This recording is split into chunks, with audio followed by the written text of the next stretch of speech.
ദൈവത്തെ സ്നേഹിക്കുന്നവർക്ക് അവിടുത്തെ പദ്ധതി അനുസരിച്ച് വിളിക്കപ്പെട്ടവർക്ക് എല്ലാ നന്മയ്ക്കായി തീർക്കുമെന്ന് റോമാക്കാർക്കെഴുതിയ ലേഖനം 8-ാം അധ്യായം 28-ാം തിരുവചനം പറയുന്നു.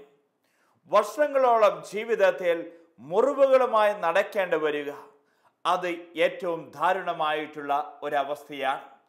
ഒരു മനുഷ്യൻ ഉണങ്ങാത്ത മുറിവുകളുമായി നടക്കുന്നുണ്ടെങ്കിൽ എന്നും അവൻ്റെ ശരീരത്തിൽ അത് അസ്വസ്ഥത തന്നെയാണ്.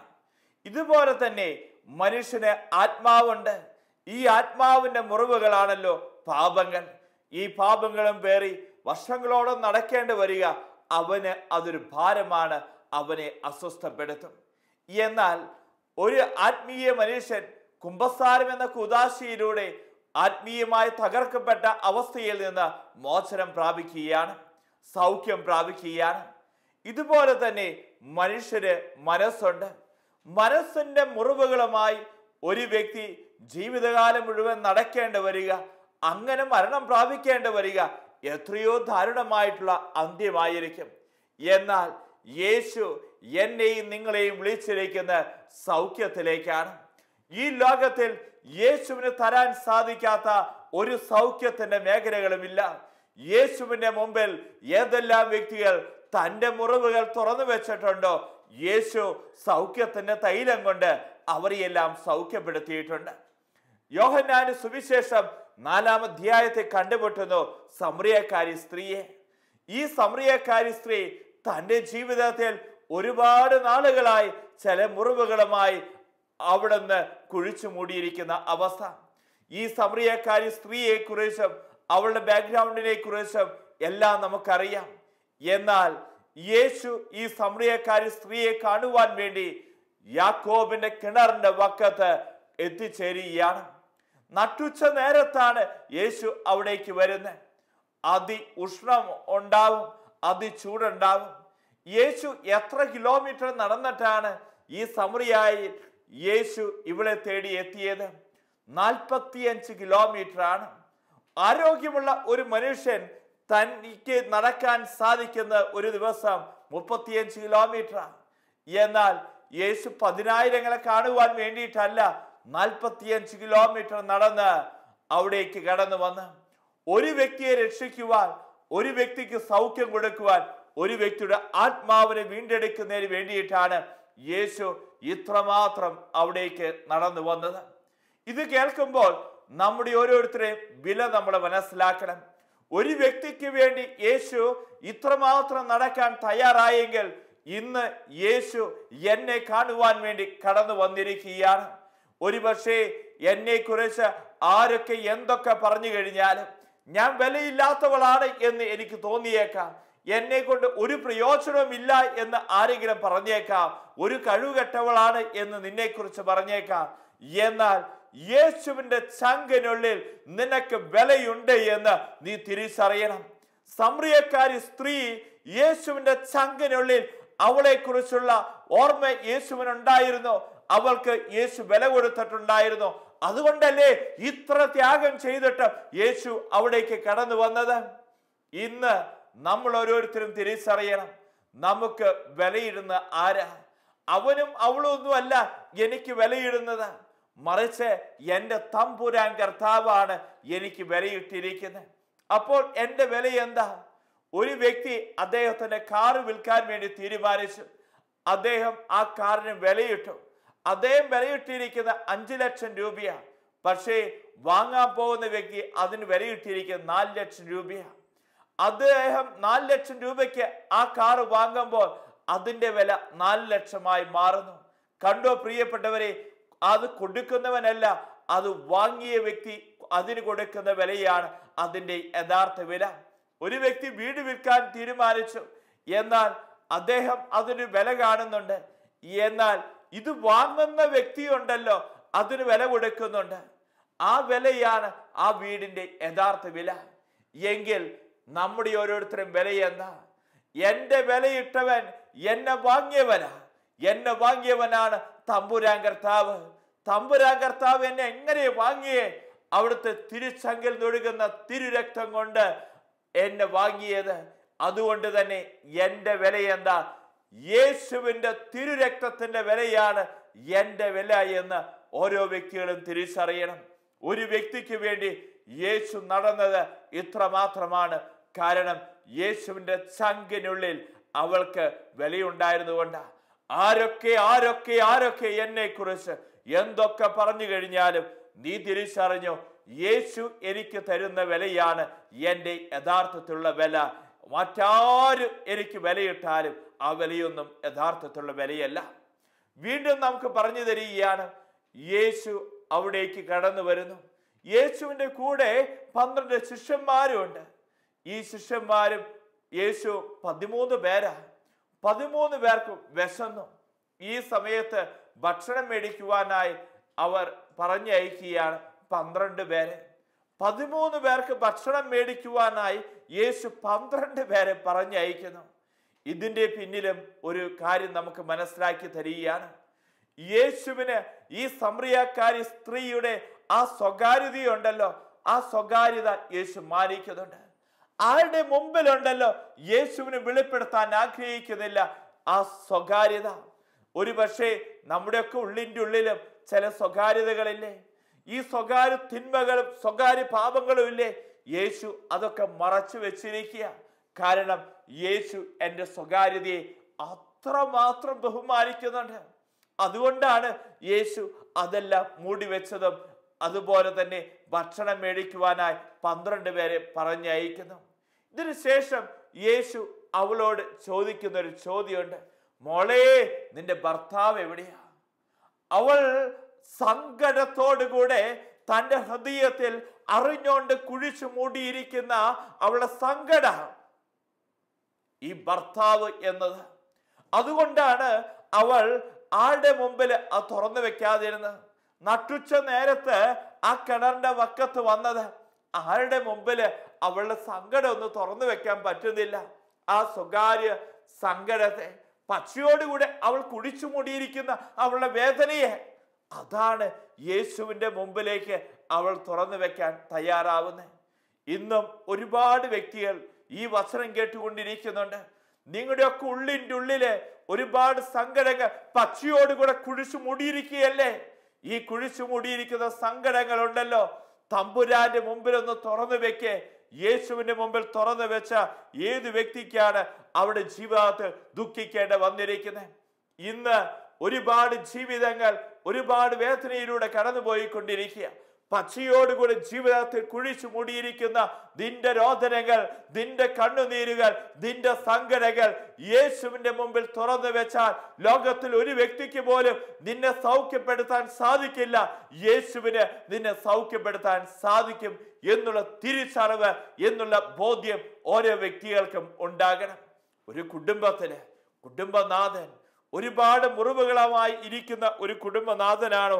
ആ കുടുംബത്തെ സംബന്ധിച്ചിടത്തോളം ആ കുടുംബത്തിന് ആ കുടുംബനാഥൻ ഒരു ഭാര. മുറിവേറ്റ അമ്മ ഒരു കുടുംബത്തിന് ശാപ.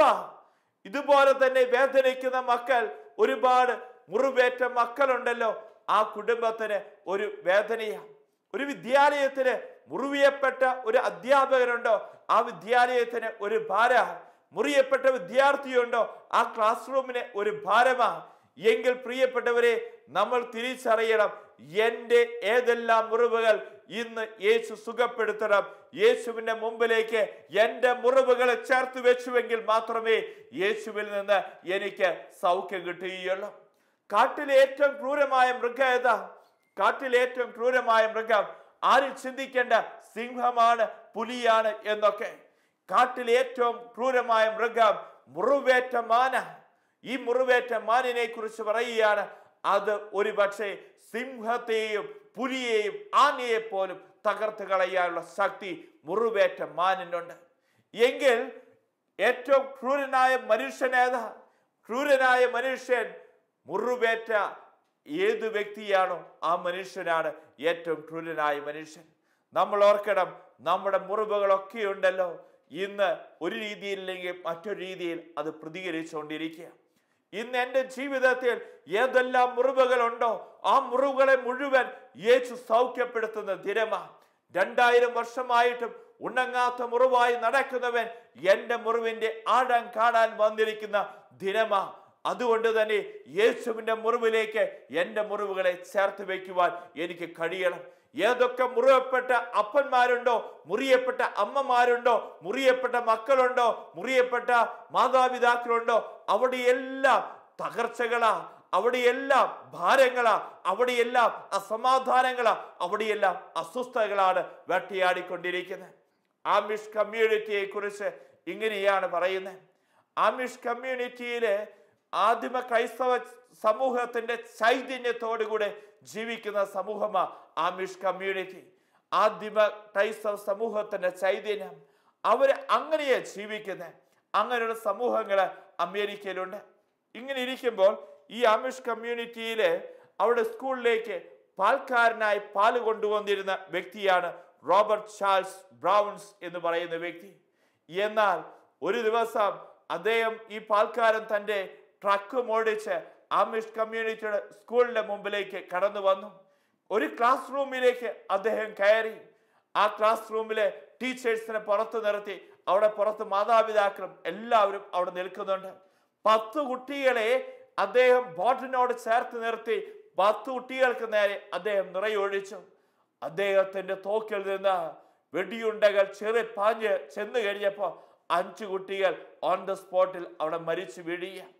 ഇതിനുശേഷം ഈ ചാൾസ് ബ്രൗൺസ് എന്ന് പറയുന്ന വ്യക്തി, ഈ പാൽക്കാരനായ വ്യക്തി, ഈ കുഞ്ഞുങ്ങളെ വെടിവെച്ച മനുഷ്യൻ, അദ്ദേഹം സ്വയം വെടിവെച്ച് ആത്മഹത്യ ചെയ്യുകയാണ്. ഈ കുഞ്ഞുങ്ങളുടെയൊക്കെ ശവസംസ്കാരം കഴിഞ്ഞു. ഈ ആമിഷ് കമ്മ്യൂണിറ്റിയിലെ ഈ മരിച്ച കുഞ്ഞുങ്ങളുടെ മാതാപിതാക്കൾ എന്താ ചെയ്തതെന്നറിയോ? തങ്ങളുടെ കുഞ്ഞുങ്ങളെ കൊന്ന ആ റോബർട്ട് ബ്രൗൺസ് എന്ന വ്യക്തിയുടെ ഫ്യൂണറലിന്റെ സമയത്ത് അദ്ദേഹത്തിന്റെ ഭവനത്തിൽ ചെന്ന് ഇവര് മുട്ടുകൾ കുത്തി നിന്ന് ആ മനുഷ്യന് വേണ്ടി പ്രാർത്ഥിച്ചു. മാത്രമല്ല, ഈ മനുഷ്യന്റെ 3 മക്കളെയും ഇവർ ദത്തെടുത്ത് പഠിപ്പിച്ചു, വലിയവരാക്കി. എന്തുകൊണ്ടാണ് ഈ മനുഷ്യൻ റോബർട്ട് ബ്രൗൺസ് എന്ന് പറയുന്ന വ്യക്തി ഈ കുഞ്ഞുങ്ങളെ മുഴുവൻ കൊല്ലാൻ കാരണമായത്? അതിനെക്കുറിച്ച് ഇങ്ങനെയാണ് പറയുന്നത്. ഈ കൊച്ചുങ്ങളെ സംബന്ധിച്ചിടത്തോളം ഈ കൊച്ചുങ്ങളും ആ റോബർട്ട് ബ്രൗൺസ് തമ്മിൽ ഒരു ബന്ധമില്ല. പക്ഷേ റോബർട്ട് ബ്രൗൺസ് ഉണ്ടല്ലോ, അദ്ദേഹത്തിന് 9 വർഷങ്ങൾക്ക് മുമ്പ് ഒരു കുഞ്ഞുണ്ടായി. ഈ കുഞ്ഞുണ്ടായി 20 മിനിറ്റ് കഴിഞ്ഞില്ല, ആ കുഞ്ഞ് മരിച്ചു. റോബർട്ട് ബ്രൗൺസ് വാവിട്ട് കരഞ്ഞുകൊണ്ട് പറഞ്ഞു, എൻ്റെ കുഞ്ഞിനെ എൻ്റെ ദൈവം കൊന്നു, എൻ്റെ കുഞ്ഞിനെ എൻ്റെ ദൈവം കൊന്നു.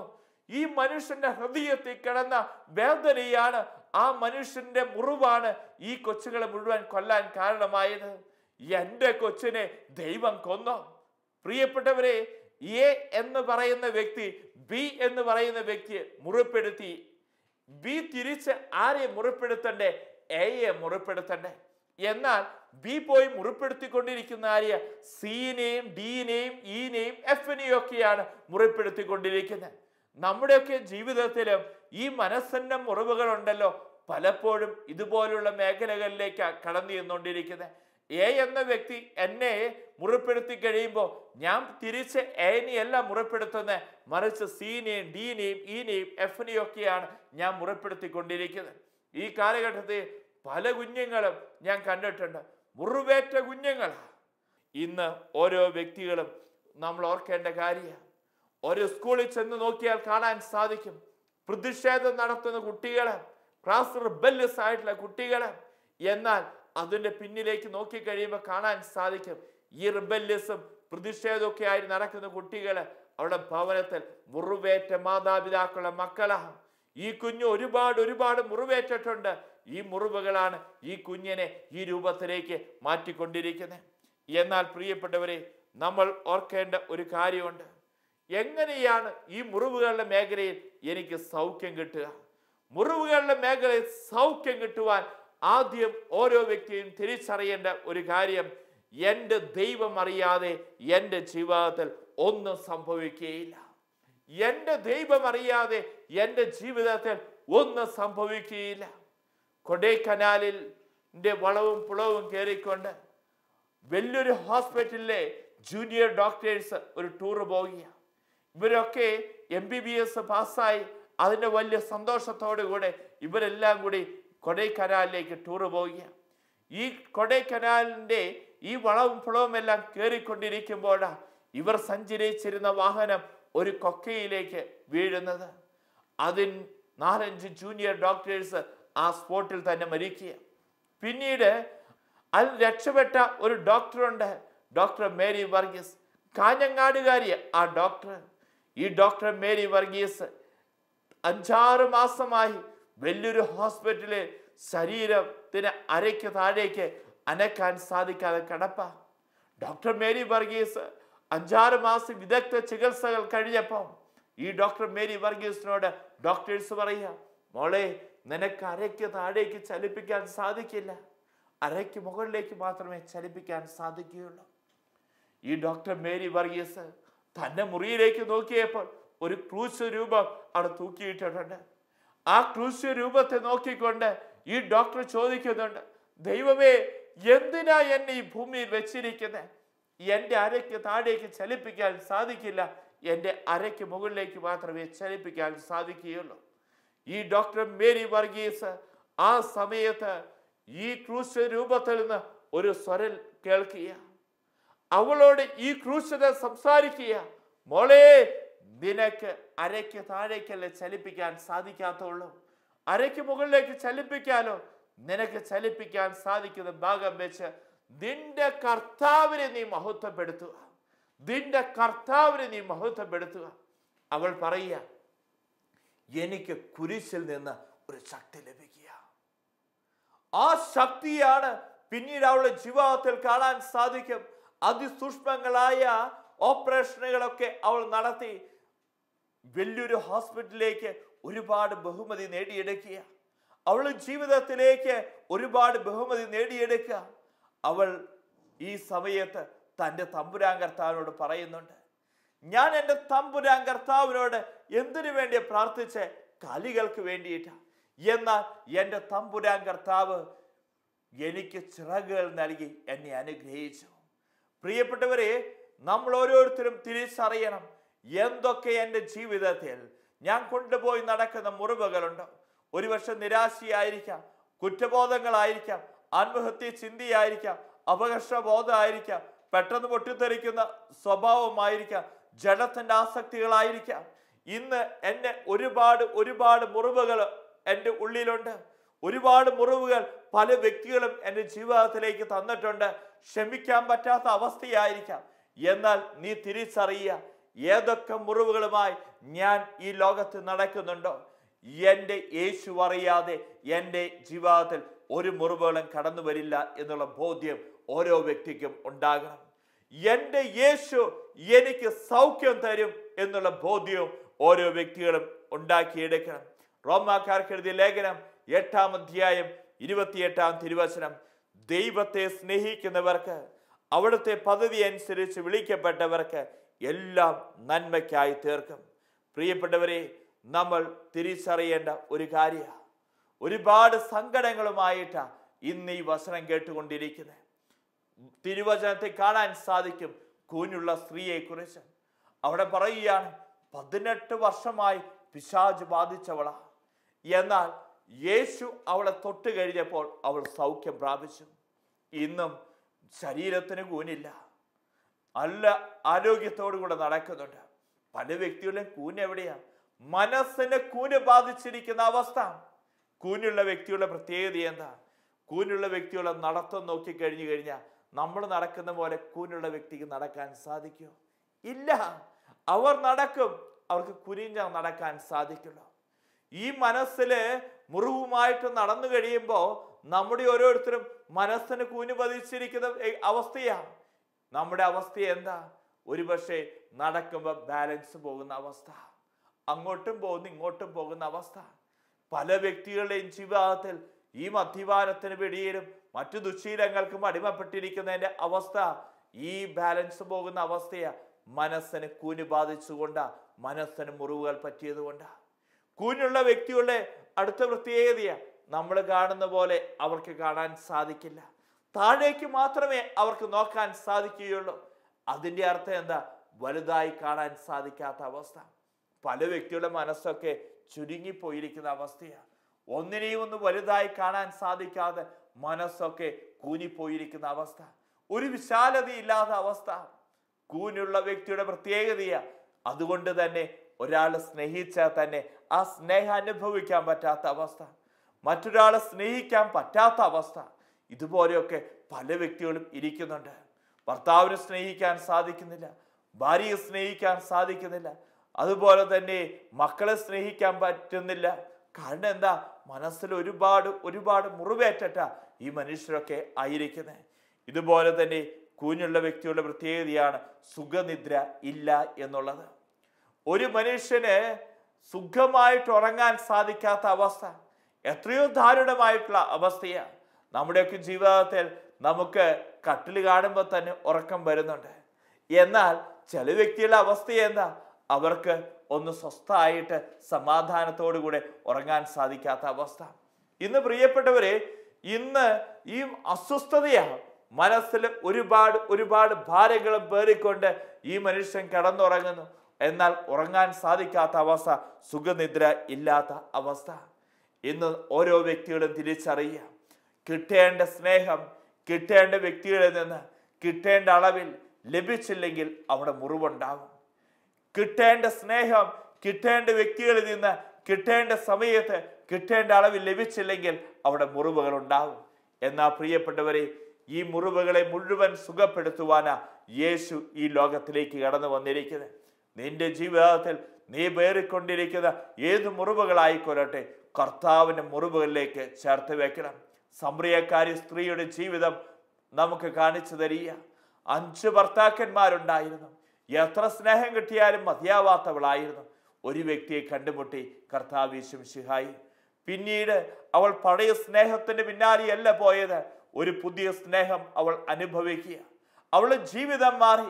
ഇത്രയും കാലം നന്മ ചെയ്യാൻ പേടിച്ചവളാ, ഇത്രയും കാലം മറ്റുള്ളവരുടെ മുമ്പിൽ കടന്നു വരാൻ പേടിച്ചവളാ, ഒരുപാട് അപകർഷബോധം ഉണ്ടായിരുന്നവളാ.